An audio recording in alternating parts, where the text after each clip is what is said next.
बिस्मिल्लाहिर्रहमानिर्रहीम। अस्सलाम वालेकुम नाज़रीन, मैं हूं सैयद अनवारुल हसन और आप देख रहे हैं प्रोग्राम सच के साथ बरह रास्त पीटीवी न्यूज़ इस्लामाबाद स्टूडियो से। नाज़रीन, मुस्लिम लीग नून के रहनुमा और पार्लिमानी लीडर ख्वाजा आसिफ को कल नैब ने गिरफ्तार किया था। आमदन से ज़ायद असासों के इल्ज़ाम में आज एहतसाब अदालत ने इनका एक रोज़ा राहदारी रिमांड मंजूर किया और अब इन्हें नैब लाहौर के सुपुर्द कर दिया जाएगा। 26 करोड़ रुपए के जो असासे हैं इनके ख्वाजा आसिफ साहब के, उनसे मुतल्लिक सवालात किए गए थे और नैब तर्जुमान ने कहा था कि उनके तसल्लीबख्श जवाब नहीं दिए, जिसकी वजह से तवील इंक्वायरी के बाद इनकी गिरफ्तारी अमल में आई है। नून लीग का इस पर रद्दअमल आया है, सख्त रद्दअमल आया है। वो इस गिरफ्तारी को सियासी गिरफ्तारी करार दे रहे हैं और मरियम नवाज साहबा ने कल भी और आज भी कहा कि इस पर ज़रूर एक जवाब आएगा। उस पर भी बात करेंगे कि जवाब कैसा हो सकता है। दूसरी जानिब ज़ाहिर सी बात है, अकाउंटेबिलिटी का प्रोसेस है और इस हवाले से पीटीआई का ये मंशूर का हिस्सा भी रहा है। वज़रा ने आज प्रेस कॉन्फ्रेंस भी की। वज़ीर ख़ारजा शाह महमूद कुरैशी साहब, वज़ीर इत्तलात व नशियात सेनेटर शिबली फराज साहब और वज़ीर-ए-आज़म के मुशीर बराए पार्लिमानी अबूर डॉक्टर बाबर एवान साहब ने और शाह महमूद कुरैशी साहब का कहना था कि पीटीआई का इस गिरफ्तारी से कोई लेना देना नहीं। नैब एक ऑटोनोमस बॉडी है।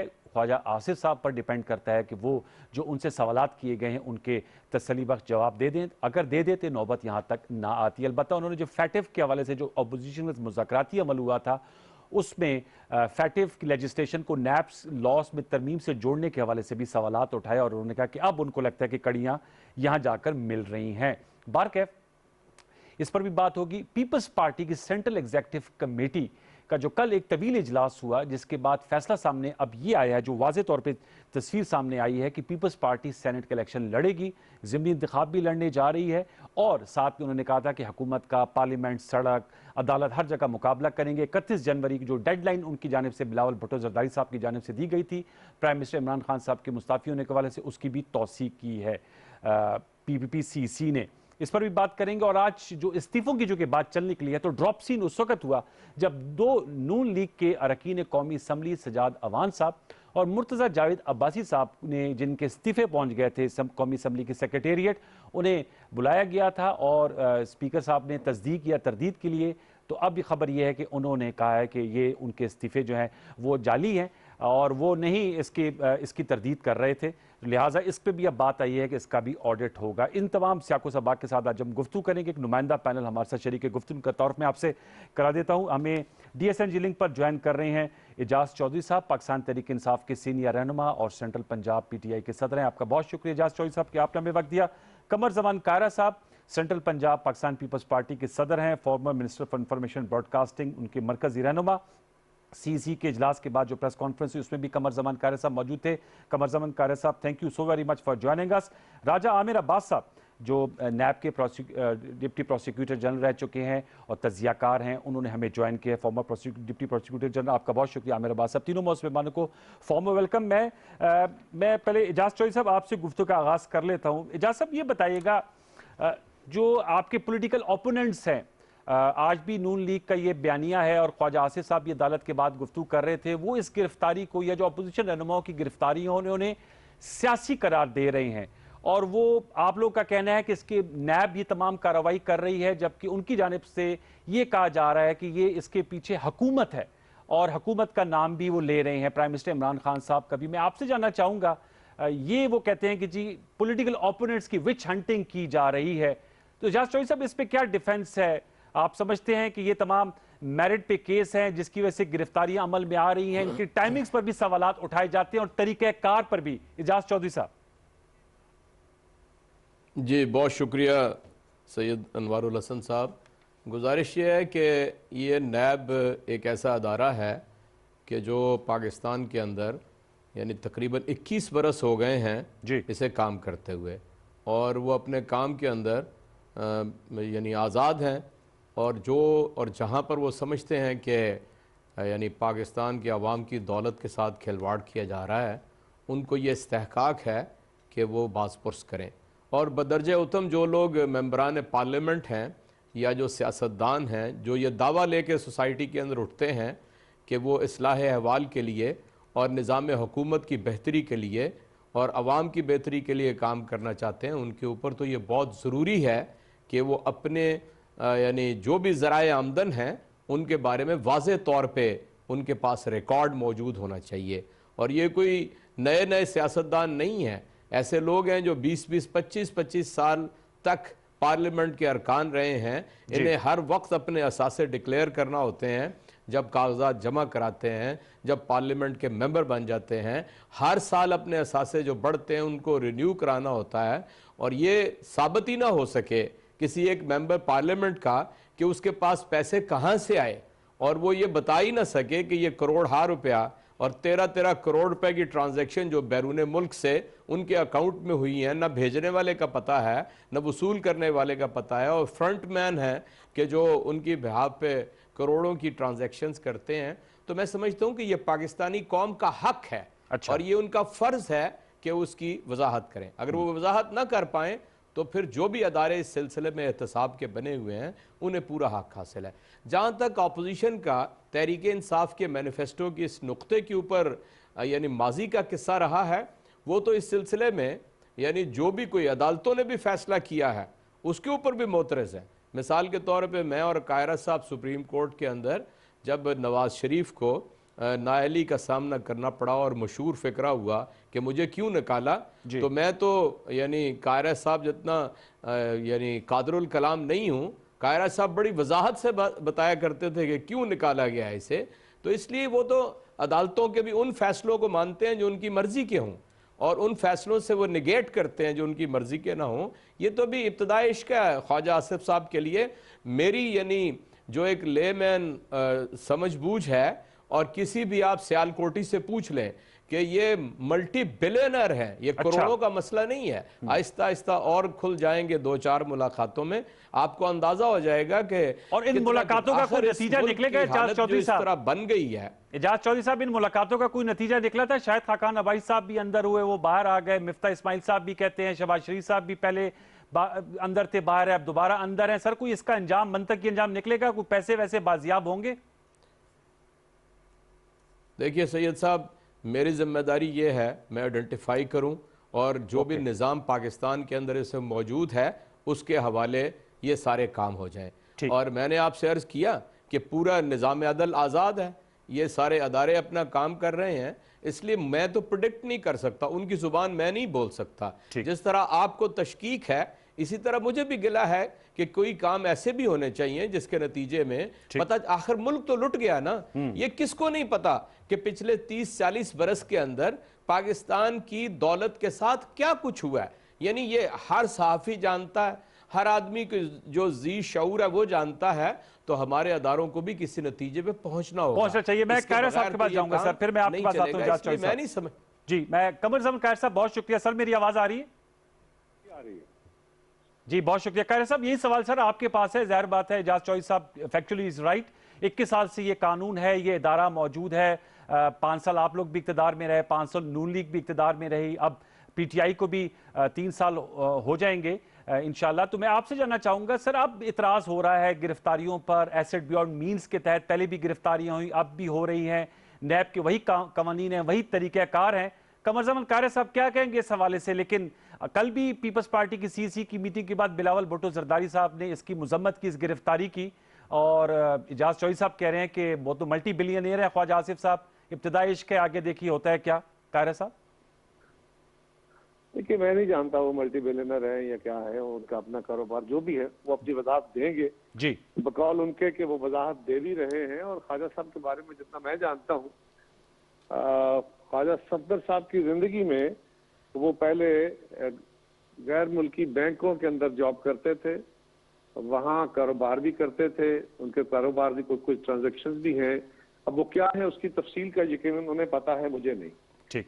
लेकिन ख्वाजा साहब का या मेरा या किसी और के साथ नैब जो कुछ कर रहा है, एक तो जब नैब कोई गिरफ्तारी करता है तो एक सवाल ये भी है कि बीआरटी का केस पड़ा हुआ है, मालम जब्बा का केस पड़ा हुआ है, बिलियन ट्री पड़ा हुआ है, शुगर स्कैंडल पड़ा हुआ है, आटा स्कैंडल पड़ा हुआ है, दवाइयों का स्कैंडल पड़ा हुआ है, और नैब उस तरफ नहीं जाता, वहां उसके हाथ जलते हैं या पर जलते हैं।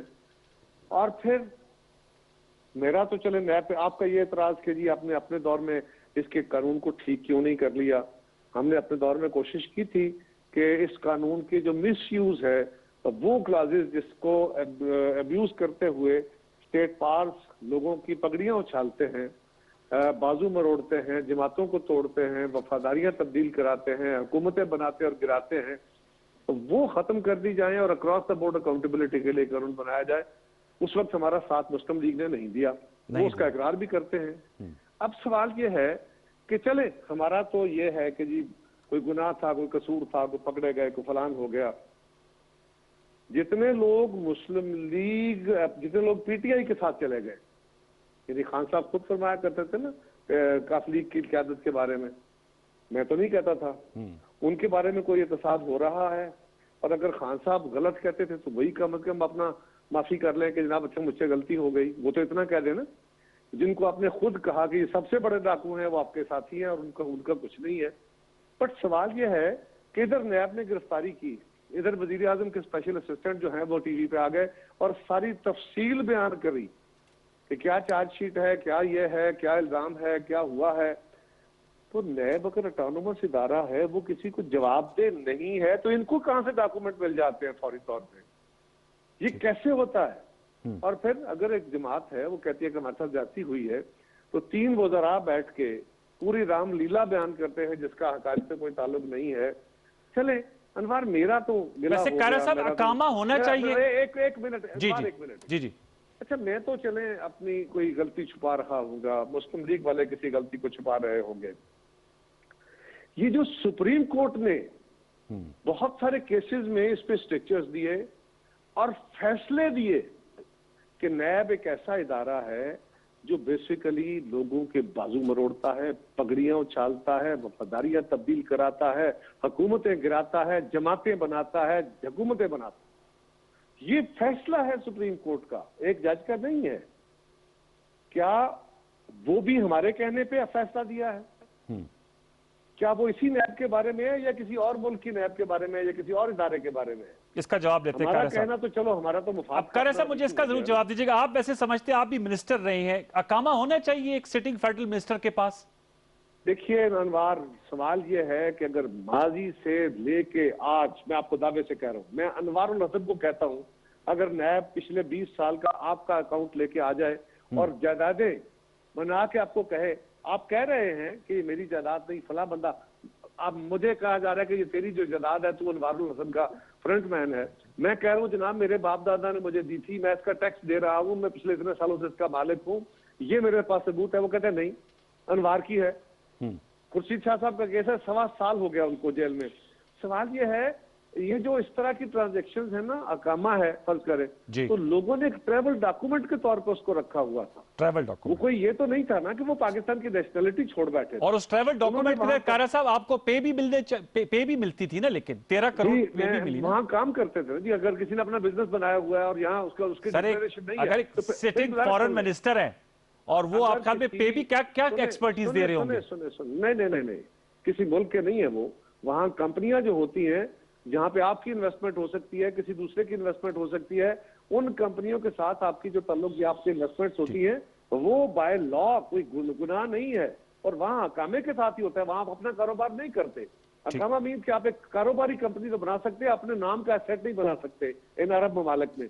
लिहाजा अकामे के ऊपर या डुअल नेशनलिटी के ऊपर या ये जो ग्रीन कार्ड था अमेरिका का, इसके ऊपर बहुत सारा एतराज आए, लेकिन वो बुनियादी तौर पे ट्रैवल डॉक्यूमेंट था। हम आज भी कहते हैं, पीटीआई का भी ये मौकफ है कि वो लोग जो गैर मुल्कों में जाके रहते हैं, कारोबार करते हैं, वो हमसे ज्यादा पाकिस्तानी हैं। लिहाजा अगर किसी का कारोबार है और माजी में अगर उसने किया और माजी का कानून उसको नहीं पूछता था, और आज आप मौजूदा दौर में आके पूछे कि अच्छा भाई 20 साल पहले आपने ये किया, 15 साल पहले तुम्हारी ये जायदाद आई, ये बैंक ट्रांजैक्शन 10 साल पहले कहां से हुई, ये फिर आपको सबूत नहीं दिए जा सकेंगे। इस मुल्क के किसी भी सरकारी मुलाजिम के, बड़े ओहदे वाले के, किसी कारपोरेशन वाले के, किसी इदारे के बड़े से पूछ ले, आप उससे पूछे कि जब तुम नौकरी में शुरू हुए थे तो तुम्हारी ये जायदादें थी, ये इतनी जायदादें कहाँ से बनी हैं, उनकी एवेल्युएशन लगा के उससे पूछे कि तेरे बच्चे कहाँ से बाहर पढ़ते रहे, तेरे आज घर कैसे बने हुए हैं, कैसे तेरे पास बंगलो मौजूद है, तो किसी के पास कोई जवाब नहीं। मैं कारा साहब इसका जवाब तो मेरे साथ रहेगा जी। राज साहब, भाई आप एक पर्सपेक्टिव, 2 पर्सपेक्टिव सुन ले। मैं आपसे जानना चाहूंगा, आप लीगल एक्सपर्ट हैं, नैब के डिप्टी प्रोसिक्यूटर जनरल भी रह चुके हैं, ये जो एसेट बियॉन्ड मीन्स और जो कारा साहब कह रहे हैं कि आप पाकिस्तान में किसी से भी अगर पूछेंगे तो वो नहीं बता पाएगा। और दूसरा, ये अकामा के हवाले से ये ट्रैवल डॉक्यूमेंट है सिर्फ, और ये इसमें ये जो पे कैसे एक्रू हो जाती है और पे कैसे अकाउंट्स में आ जाती है, तो इसकी जरा आगाही दीजिएगा। देखिए, सबसे बड़ी बात है कि जो नैब है ये चलता किसके तहत है? एक कानून के तहत है जी। और उसी कानून में ये लिखा हुआ है कि अगर आपके पास assets beyond non source of income है तो आप उसके जवाबदेह हैं। ओनस आपके ऊपर है, आप पब्लिक ऑफिस होल्ड करते हैं। और ये इन्हीं कायरा साहब की जो ये इन्होंने बात कही कि हम चेंज करना चाहते थे लेकिन नहीं कर सके, इन्हीं असेंबलियों ने या तो इसको ख़त्म करना था या ये किताबों में मौजूद है। और ये ना सिर्फ पाकिस्तान में मौजूद है, दुनिया भर में पब्लिक ऑफिस होल्डर्स जो से होते हैं, जैसे कि अभी यूके में अनएक्सप्लेन्ड वेल्थ ऑर्डर है कि if you are holding a public office, अवाम आपको वोट दे के भेजती है, अवाम हम और आप आपको भेजते हैं कि आपने हमारे रिसोर्सेज का टैक्सेस को आपने बचा के रखना है। लेकिन होता क्या है कि जब आप असेंबली में जाते हैं तो आपके एसेट्स जो पहली दफ़ा डिक्लेयर होते हैं, उसके बाद अगर वो 10 या 12 मिलियन थे वो 260 मिलियन पे एकदम चले जाते हैं। जब वो 260 मिलियन पे जाते हैं तो नैब का जो लॉ है वो ये कहता है कि अगर आपसे पूछा जाता है, अगर आपसे ये पूछा जाता है कि बताइए आपकी तनख्वाह इतनी थी, आपकी एग्रीकल्चर इनकम इतनी थी, आप हमें सेटिस्फाई कर दीजिए कि जैसे मियां नवाज शरीफ साहब से पूछा गया कि ये जो एवनफील्ड के फ्लैट्स हैं ये कहाँ से परचेज किए, तो सुप्रीम कोर्ट से लेके ट्रायल कोर्ट तक वो उसका जवाब देने की बजाय अवाम को बताते रहे कि जनाब ये कतरी ने हमें तोहफा दिया। ये देखिए, अवाम इसलिए आपको नहीं चुन रही कि आप जाके कतरी के खत लेके आ जाएं और आप जाके ये कहें कि जनाब मैं तो पाकिस्तान का डिफेंस मिनिस्टर था, ख्वाजा आसिफ एनर्जी का मिनिस्टर था, मैं फॉरेन ऑफिस, कितने इंपॉर्टेंट मिनिस्टर्स वो होल्ड कर रहे थे। और साथ क्या थे कि जी उन्होंने जो पहले भी ये केस सुप्रीम कोर्ट में चला, उन्होंने कहा कि ये मेरी सैलरी थी, वहां पे कोई मेरा कारोबार और कामे में नहीं था, मेरी सैलरी आती थी, मुझे वो सैलरी देते थे। अब आप कौन सी इतनी चीज है कि आप 365 में से 360 दिन तो पाकिस्तान में एक डिफेंस मिनिस्ट्री या दूसरी मिनिस्ट्री चला रहे हैं और वहां से सैलरीज भी आ रही हैं। अकामा एक ना सिर्फ ट्रैवल डॉक्यूमेंट के साथ साथ एक और इम्पॉर्टेंट डॉक्यूमेंट है कि जब आपके पास यूएई का अकामा होता है तो वहां पे जो पैसे होते हैं फिर वो आपके मुल्क में उसको बताने के वो पाबंद नहीं होते। वो फिर आपकी अगर ऑफशोर कंपनीज हैं अकामा, यस, अच्छा, तो इंटरनेशनली वो फिर किसी को आप बता नहीं सकते, वो सब आपका हिडन रहता है। तो कामे का एक पर्पस ये भी होता है कि उस दौलत को छुपाया जाए। अब चूंकि इनको इस्लामाबाद हाई कोर्ट ने डिस्क्वालीफाई कर दिया था, पहले सुप्रीम कोर्ट ने कहा चूंकि आपने एफबीआर और उधर जाके ये जाहिर किया, अब जाहिर करना अलग चीज है और सोर्स ऑफ इनकम बताना कि कहां से लिया। अभी बात हो रही थी नैब के बारे में कि पॉलिटिकल आर्म ट्विस्टिंग करता है, और कायरा साहब ने कहा, सुप्रीम कोर्ट ने ये कहा, और उसी जजमेंट में सुप्रीम कोर्ट ने ये भी कहा कि नहायत अफसोस से कहना पड़ता है कि इस मुल्क के अदारे उन्होंने गिनवाने शुरू किए, FIA, उन्होंने national bank, state bank, SECP सब गिनवाए और कहा कि ये अदारे इसलिए मजबूत नहीं हो रहे कि जो हुकूमतें होती हैं वो अपने क्रोनीज को इनके हेड्स लगा देते हैं। तो नैब का हेड हो, FBR का हो, या जितने भी ये पॉलिटिकल अदवार में वो हेड्स लगते थे, वो फिर अदारों को मजबूत करने की बजाय उन शख्सियात को मजबूत करते थे, उन्हें फैसिलिटेट करते थे। ये वजह थी कि सुप्रीम कोर्ट ने कहा कि JITs बनाना हमारा काम नहीं है, हमारा काम ये नहीं करना, लेकिन हम मजबूर हैं कि जब कमर जमान चौधरी जो उस वक्त नैब का चेयरमैन था, वो जब कहता था कि मैं हुदैबिया भी नहीं खोलूंगा, जब वो कहता था मैं इन्वेस्टिगेशन भी नहीं करूंगा, तो फिर सुप्रीम कोर्ट को JITs बनाने की जरूरत बनी। ये तो नुकता आ गया। टाइम लाइन के वाले से बताया गया, कमर जमान कायरा साहब ने खुर्शीद शाह साहब की एग्जांपल दी कि उन पे मेरे ख्याल में 1.25 साल से शायद केस चल रहा है, और ये मैंने एजाज चौधरी साहब के भी सामने सवाल रखा कि ये काफी एसिड बियॉन्ड मीन्स में लोग गिरफ्तार होते हैं, हाई प्रोफाइल, निकलता क्या है उससे? देखिए, this is a very unfortunate part कि आज तक जितने भी पॉलिटिशियंस पकड़े आज तक किसी से रिकवरी नैब नहीं कर पाई। ये क्या वजह जेल है में इसकी? पकड़ डाल देती है। इसकी वजह वो अभी जो एक रीसेंट जजमेंट आई है जस्टिस मकबूल बाकिर साहब की, उन्होंने कहा है कि ये अदारा शुरू से इसको जो इस्तेमाल किया गया है, अब कानून की खामी नहीं है, अदारे में जो स्ट्रक्चर है उसको पॉलिटिकल आर्म ट्विस्टिंग के लिए यकीनी तौर पे इसको इस्तेमाल करते रहे। फिर उसमें पॉलिटिकल इंडक्शंस होती रहीं, हर पार्टी ने अपने लोग बिठाए, फिर वो लोग प्रोसिक्यूट नहीं करते थे, वो फैसिलिटेट करते थे, रिकवरीज नहीं होती थी।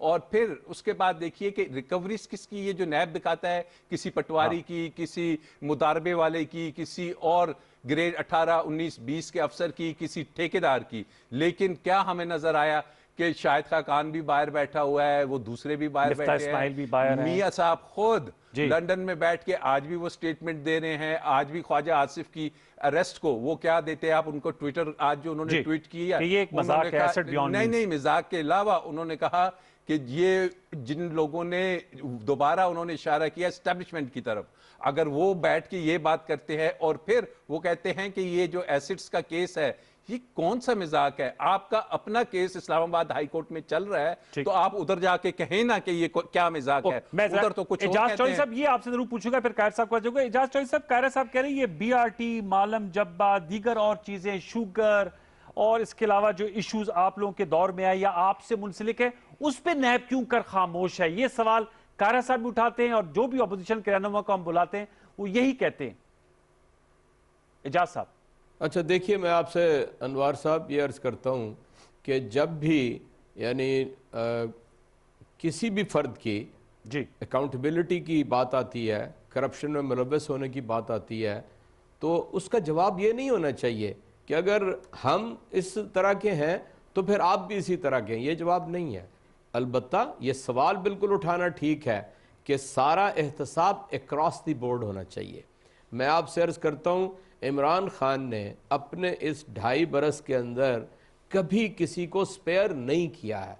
लोग नैब के हाथों गिरफ्तार हुए, जेलों में रहे, 8-8 महीने रहे, 6-6 महीने रहे, वज़रा रहे, और जो जिन यानी मुकदमात की तरफ इशारा किया गया है बचेंगे वो भी नहीं, और कोई चीनी वाला भी नहीं बचेगा। अगर बचना होता तो इमरान खान इतने सख्त फैसले ना करते। यानी वो तो गिला आपके सामने सारे ही कर रहे हैं कि आज तक नैब ने किसी से रिकवरी नहीं की है, इसलिए उसमें कोई तहरीक इंसाफ की हुकूमत का या हमारे कोशिश का दखल नहीं है। वो इस सिस्टम की खराबी है कि जो हम अपोजिशन से ये समझते थे कि हमारे साथ पार्लियामेंट में बैठकर वो इसको इम्प्रूव करेंगे कि ये जो निज़ाम एहतसाब है उसमें बेहतरी है। यानी हैरत की बात यह है कि जब FATF का इशू था तो ये कहा कि हम नैब में बेहतरी लेकर आए, वो बेहतरी क्या आई? यानी फारूक एश नायक साहब ने जो दस्तावेज तैयार करके उस कमेटी के सामने रखी, जिसका आज गालिबन शाह साहब ने भी जिक्र किया है, वजीर खारजा साहब ने, कि उसमें 38 शिकें जो नैब की हैं उनमें 34 में तरामीम चाहते थे, जिसमें एक ये जो यानी एसेट बियॉन्ड मींस का इशू है ये भी शामिल था, बेनामी का इशू भी शामिल था, 1999 से पहले सब माफ़ कर दे ये भी इशू शामिल था, 5 साल पहले अगर किसी ने करप्शन की है तो उसको भी माफ़ कर दे।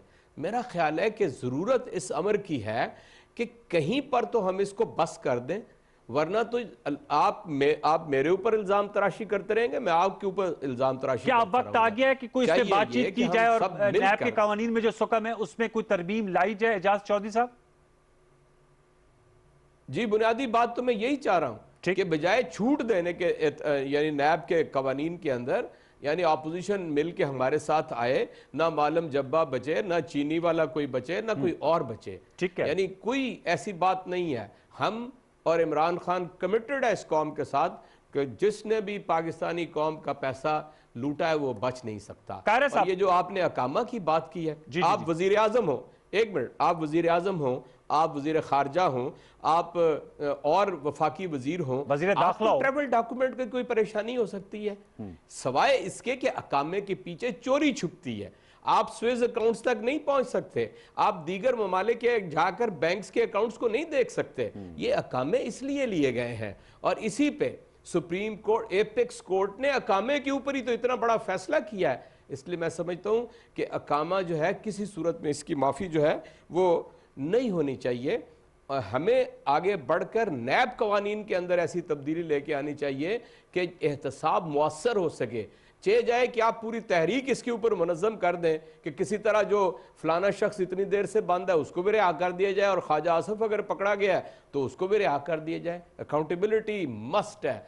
कोई जमहूरियत नहीं कहलाती जिसके अंदर अकाउंटेबिलिटी ना हो। कार साहब, कोई जमहूरियत नहीं कहलाती, अकाउंटेबिलिटी ना हो। सर, आज भी शाहमूद कुरैशी साहब कह रहे थे आप लोगों ने 34 ऐसी शिकें उस पर डाल दी थी जिसमें नैब को बिल्कुल टुथलेस बना दिया जाता, और नाम भी लिए आ रहे हैं ख्वाजा आसिफ साहब, नवीद कमर साहब, शही रहमान साहिबा। कायरा साहब,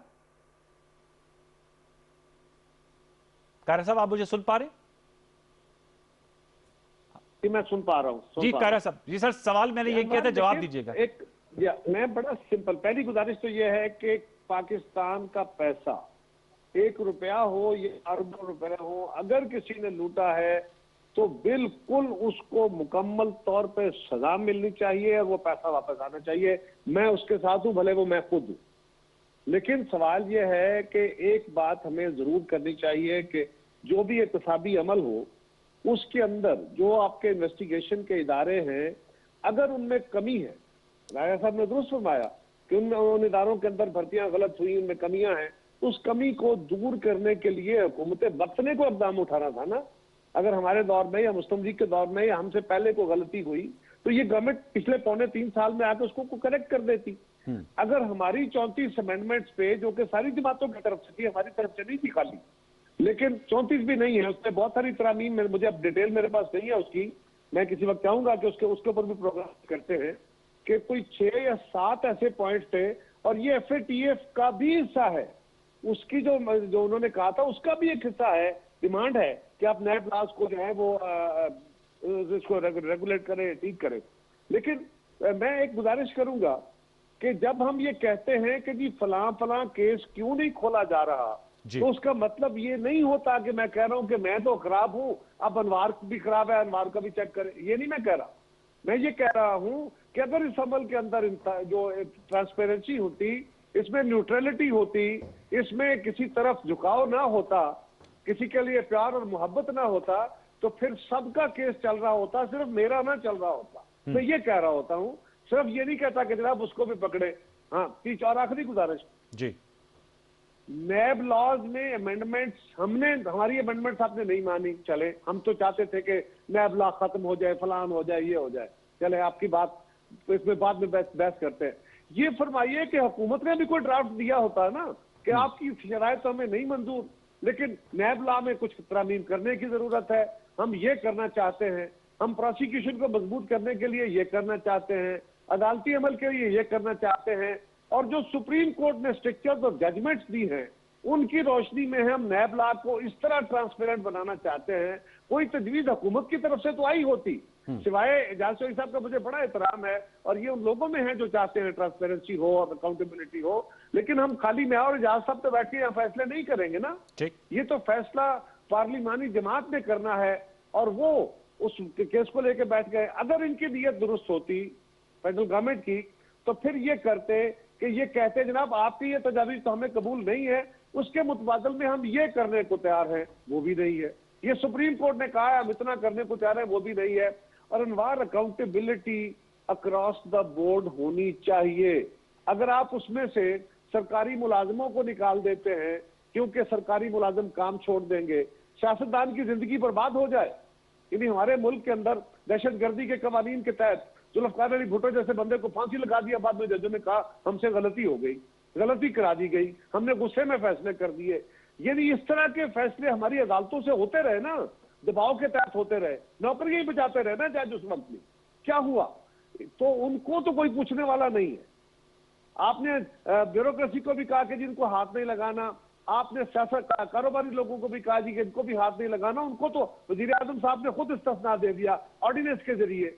लेकिन आप सियासतदानों के साथ जो कुछ कर रहे हैं, हमारा सिर्फ एक मुतालबा है, सिर्फ एक, वो क्या? कोई चोर नहीं बचना चाहिए, भले वो सियासतदान हो या कोई जर्नैल हो या कोई जज हो या कोई ब्यूरोक्रेट हो, कोई नहीं बचना चाहिए। लेकिन इसकी बुनियाद पे किसी की पगड़ी उछाल के उसकी करियर को बर्बाद करके और उसके बाद आप कहें कि जी हमारे पास सबूत नहीं थे, हमें केस हमारा पूरी तरह प्रेजेंट नहीं हो सका, तो वो नहीं होना चाहिए। आज ये होता है बंदा पकड़ के, हम इन्वेस्टिगेशन बाद में शुरू होती है, उसका मीडिया ट्रायल पहले शुरू हो जाता है और गवर्नमेंट कराती है और एजेंसीज कराती है, और उसके नतीजे में ये होता है कि बंदा जो उसका फेस है वो डिमोलिश हो गया, और उसके बाद अदालत कहती है कि ये बेगुनाह है। अब मेरी बेगुनाही लोग मानने को तैयार नहीं है।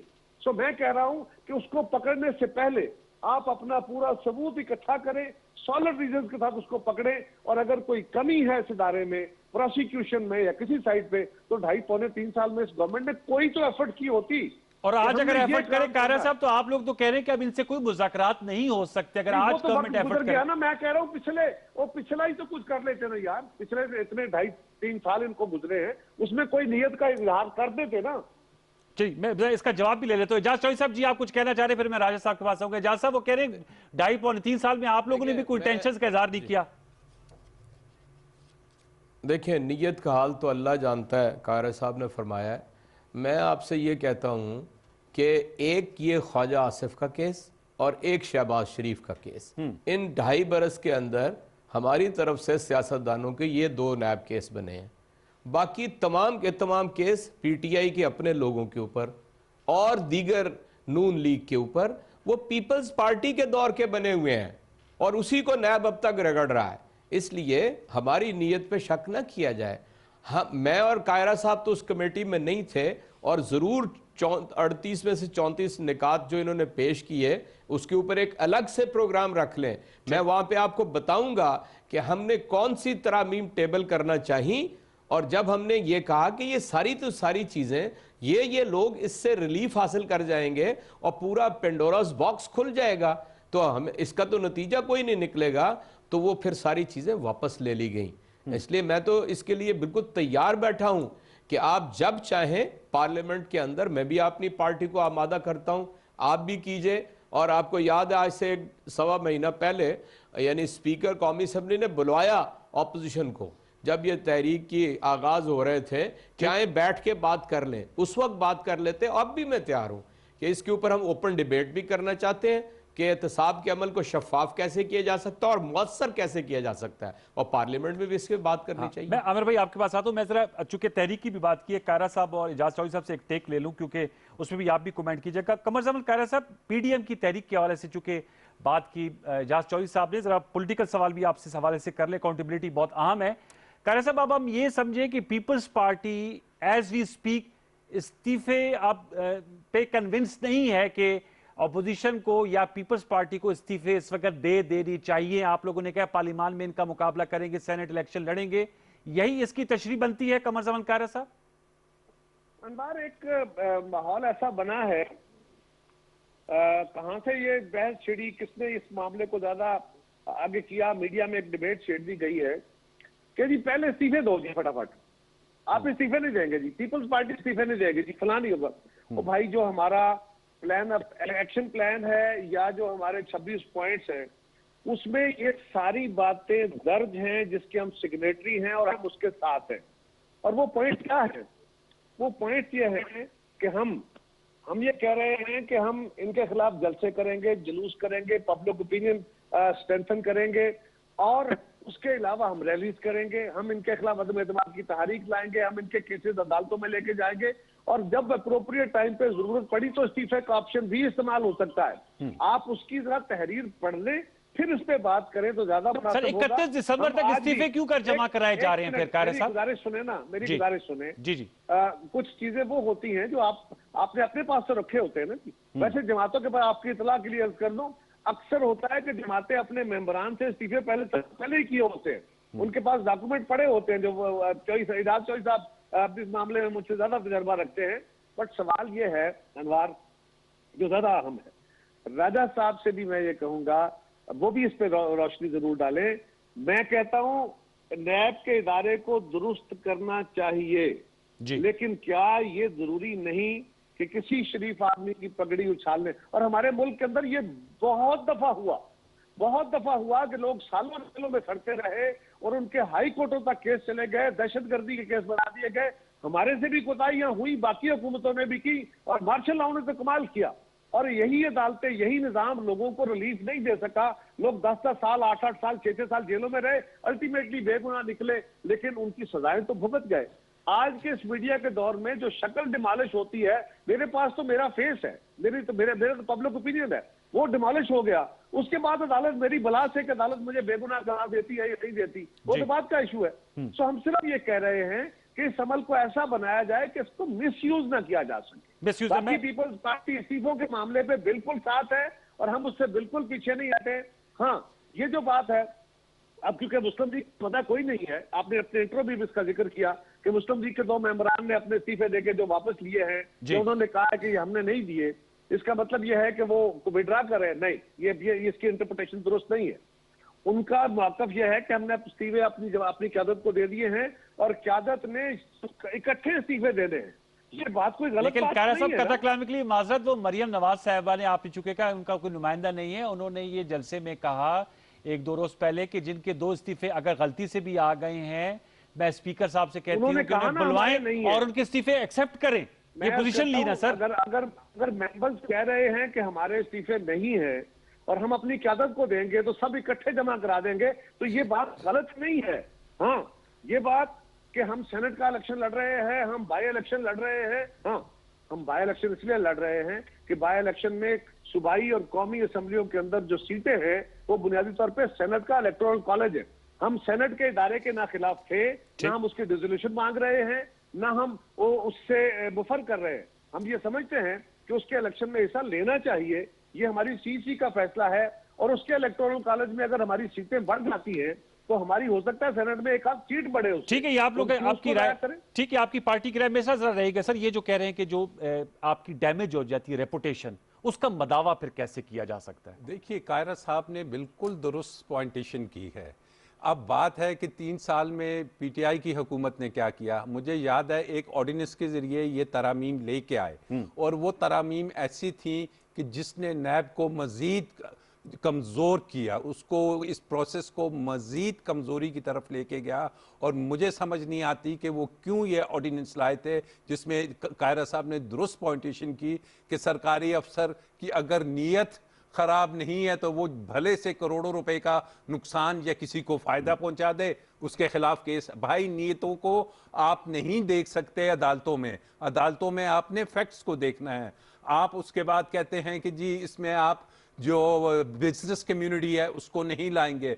हमेशा बेनिफिशियरी जो होता है वो या कोई ठेकेदार होता है, कोई कार्टेल होता है, कोई शुगर माफिया होता है, कोई एलएनजी का माफिया होता है, कोई पावर सेक्टर होता है। तो ये मुझे बहुत हैरानी हुई थी। लेकिन अब जो सिचुएशन उभर के आ रही है, ग्राउंड रियलिटीज हैं कि सेनेट के जो इलेक्शंस होते हैं उसके बाद अगर पीटीआई की वहां पे अक्सरियत हो जाती है तो फिर सारा ओनस इन पे चला जाता है कि इनको सिंपल मेजॉरिटी चाहिए, इनको अपोजिशन की जरूरत भी नहीं होगी।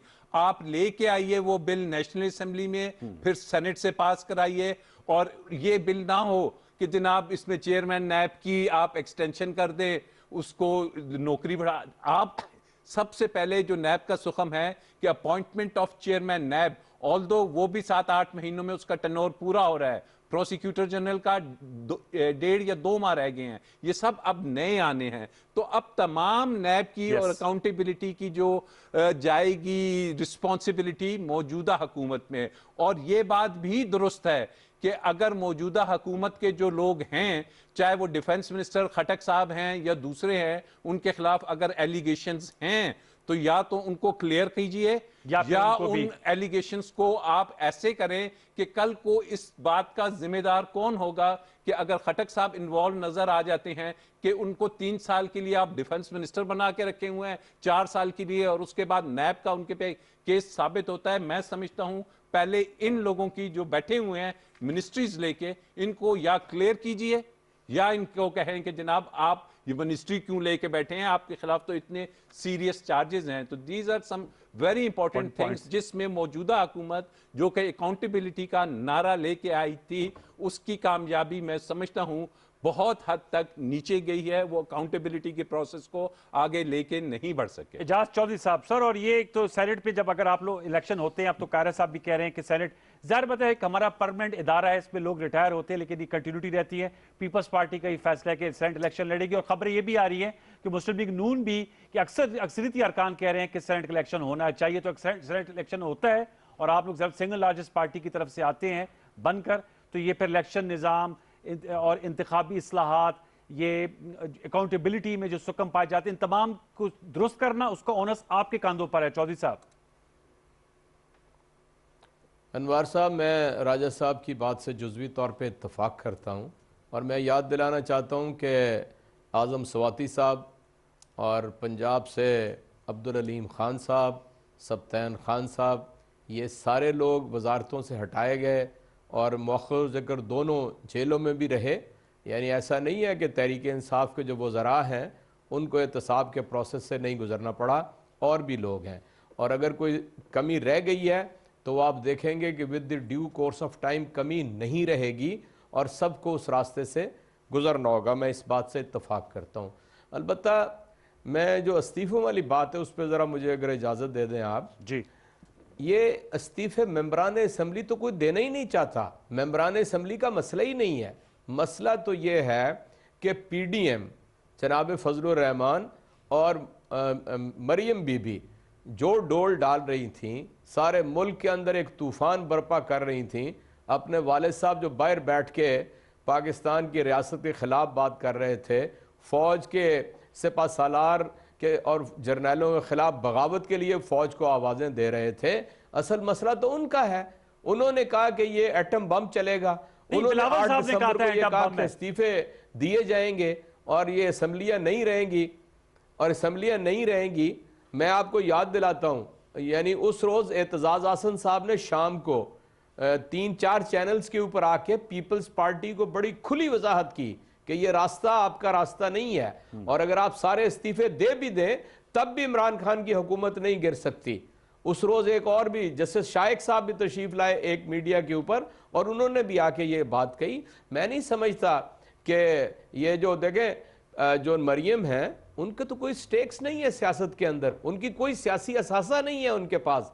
अगर वो 3 मरतबा के साबिक वज़ीर आज़म की बेटी ना हो तो उनका तालीमी कैरियर भी कोई नहीं है, सियासत भी कोई नहीं है। तो मैं समझता हूँ कि सारी कौम को आगे लगाया हुआ था। ये तो कल यानी भला हो पीपल्स पार्टी की CEC का कि वहां पर किसी एक आदमी ने भी इस्तीफे की बात नहीं की। ये जराए आपको पूरा मीडिया इसके ऊपर बोल रहा है। इसलिए मैं समझता हूं कि पार्लियामेंट को पार्लियामेंट के तौर पे चलना चाहिए। बिल्कुल पार्लियामेंट के अंदर आके अपना रोल जो भी बनता है अपोजिशन का वो करें, सूबाई असम्बलियों में करें, वफाक के अंदर करें, इससे कोई मना नहीं करता। ये ज़रूर सेनेट के इंतखाबात में हिस्सा लें, बाई इलेक्शंस के अंदर हिस्सा लें, ये प्रोसेस जारी रहेगा। देखें 5 साल पीपल्स पार्टी ने पूरे किए, 5 साल नून लीग ने पूरे किए। इसी तरह यानी कोई, हमें तो जाहिर है हम तो खुद जलसे जुलूस धरने लॉन्ग मार्च सब सीखे हुए हैं हमने, कोई इससे यानी हुकूमत को कुछ होने नहीं जा रहा है। इसलिए मैं समझता हूं कि ये बहुत ही एक मोतबर फैसला है पीपल्स पार्टी जो अल ऐलान कर चुकी है, और वो मैं नहीं समझता कि मरियम जैसी नातजर्बाकार ये एक सियासी यानी फर्द के हाथों सारे यरगमाल बना। कायरा साहब ये मुझे बताएगा, आप लोग मौलाना फजलुर रहमान ने भी देख लिया है जी कि चारों शाने चित पड़े हैं, उनकी अपनी पार्टी 2 हिस्सों में तकसीम हो गई है।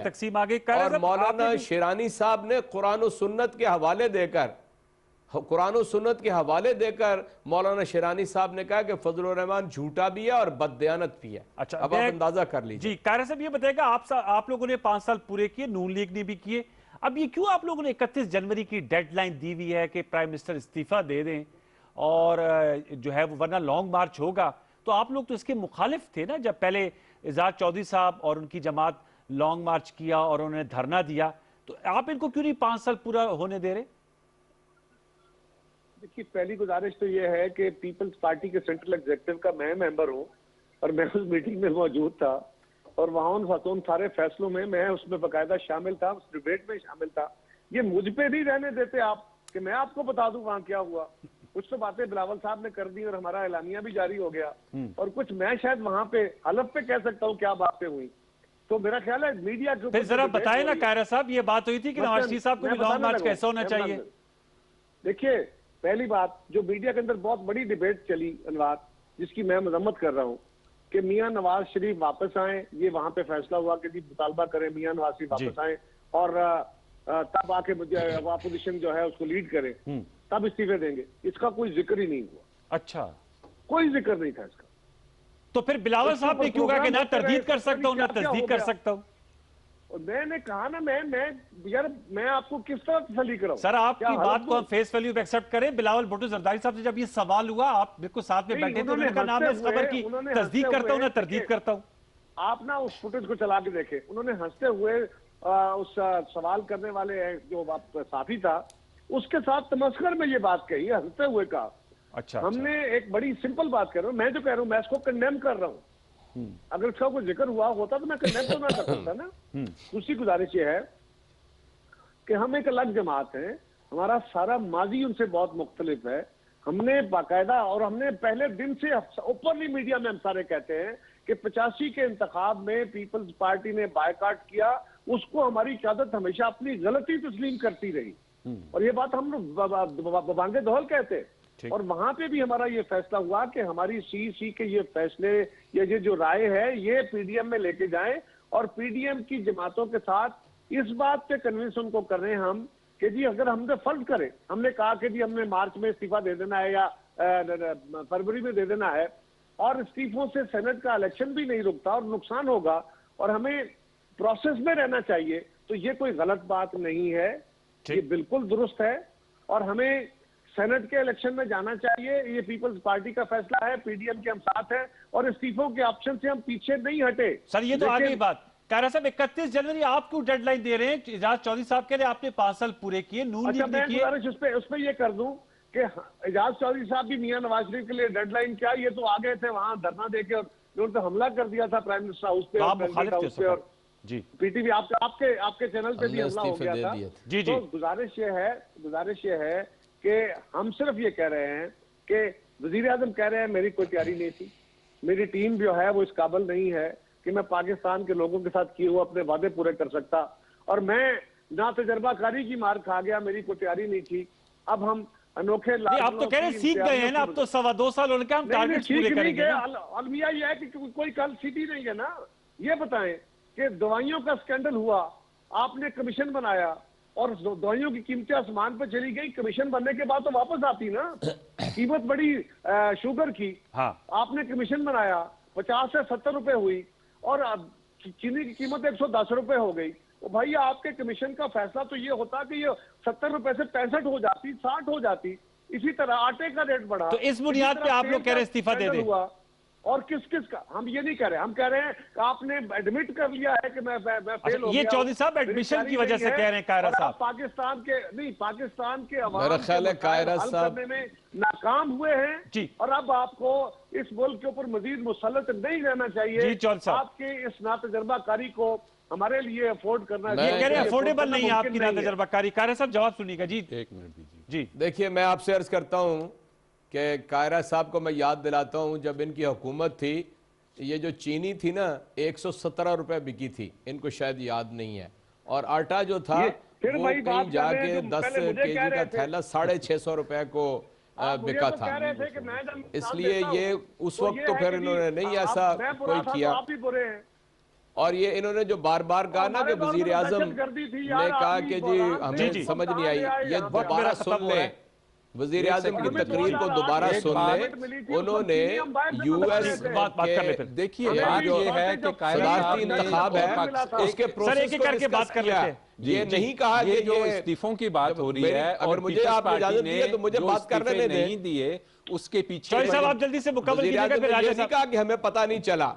आप अंदाजा करें कि वजीर आजम और हुकूमत तहरीक इंसाफ की इस कदर कॉन्शियस है कि उन्होंने बाकायदा एग्रीमेंट किए अपने कैबिनेट मेंबर्स के साथ कि उनकी कारकर्दगी को जांचा जाएगा। ठीक है सर, हर हफ्ते कैबिनेट की मीटिंग होती है, वहां पर जायजा लिया जाता है कि किस मिनिस्ट्री ने कितना काम किया है।